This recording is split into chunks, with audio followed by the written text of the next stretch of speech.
I don't think Logan Paul did anything wrong.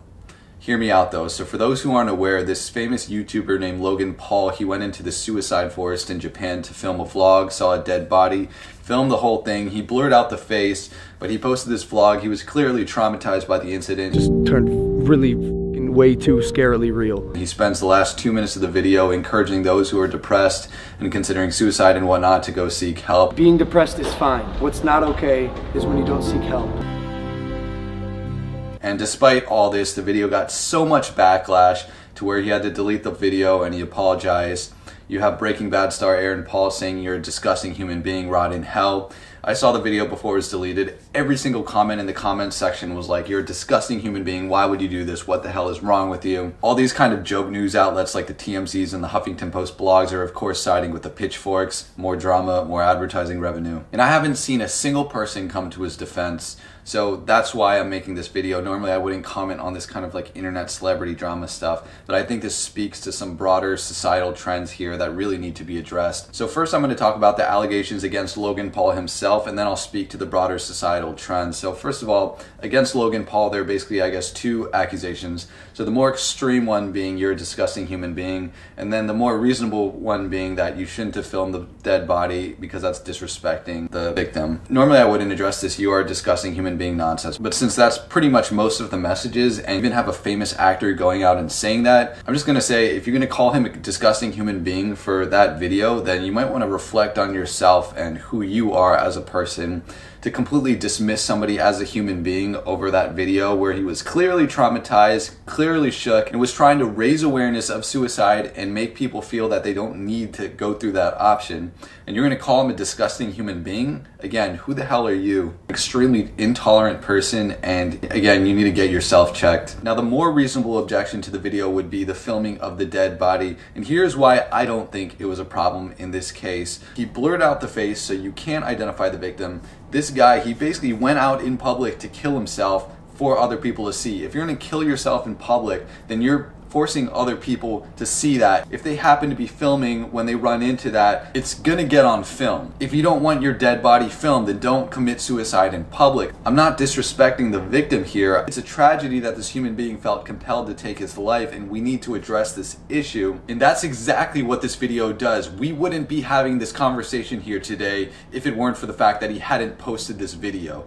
This video makes suicide more real by showing the grave, graphic reality of it, and thus it spurs the conversation towards suicide and suicide prevention so that we can hopefully come to a solution here. So I think he did a really great thing. I thought it was a really moving and powerful video. Some people are saying, think of the children. It wasn't that graphic. Trust me, in this day of the internet, they've seen much worse. Also, anybody who saw this video, they voluntarily clicked on it knowing that they were gonna see a dead body because the video was titled Logan Paul Sees Dead Body, and it had an explicit graphic warning in the beginning, and he explicitly said to the camera that it's not clickbait. This is not clickbait. This is the most real vlog I've ever posted on this channel. And I guess this raises the broader debate of, is it okay to have pictures and or video of dead people?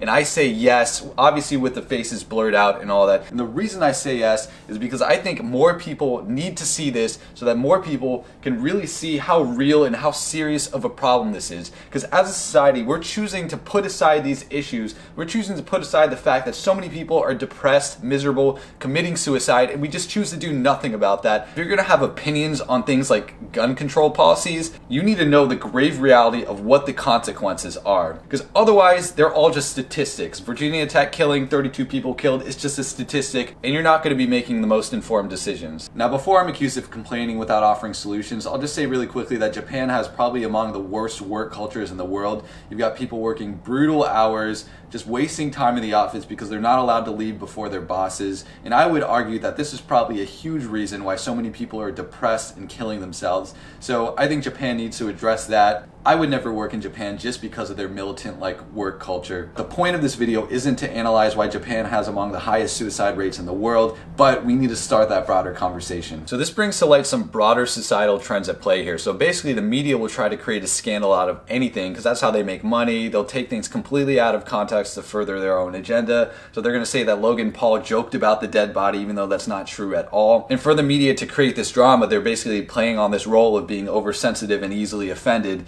And the problem is that you have this huge echo chamber, this huge hive mind that takes this garbage at face value. They can't rationally think for themselves and filter out the bullshit. And so basically this giant echo chamber and idiot masses, they're so convinced that they're right that they start acting openly hostile towards anybody who has any sort of countering, opposing viewpoint. So you have this huge pitchfork mob that doesn't really know how to think for themselves. The problem is that more and more this is the younger generation because they're the ones on social media. So they're growing up and being conditioned to be oversensitive and hostile to anybody with opposing viewpoints. That's why you see the rise of safe spaces and trigger warnings and all this other coddling bullshit. And this is a serious problem. People need to stop being so easily offended, oversensitive, and jumping to play the victim whenever convenient to them. We need to start welcoming opposing viewpoints rather than suppressing and being openly hostile towards them. Political correctness needs to go. No topic should be off limits. Until we can have an honest, rational discussion about these things, we're sweeping these issues under the rug and we're never going to fix them. And this manifests itself through backlash movements like the rise of the alt-right movement that voted in Trump, the rise of white supremacists, Charlottesville. As long as PC culture is suppressing the voices of others,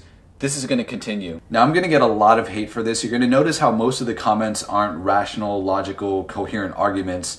They're mostly just going to be emotional, which is exactly the problem I'm trying to bring awareness to. I encourage those of you with a contrarian viewpoint to speak out, because as long as you remain silent, this PC hive mind echo chamber bullshit is only going to get worse. I'm just going to leave with a clip from a game created in 2001 that's extremely prophetic and very relevant today. All rhetoric to avoid conflict and protect each other from hurt.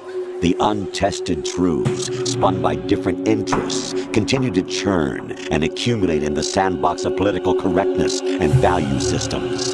Everyone withdraws into their own small gated community, afraid of a larger forum. They stay inside their little ponds, leaking whatever truth suits them into the growing cesspool of society at large.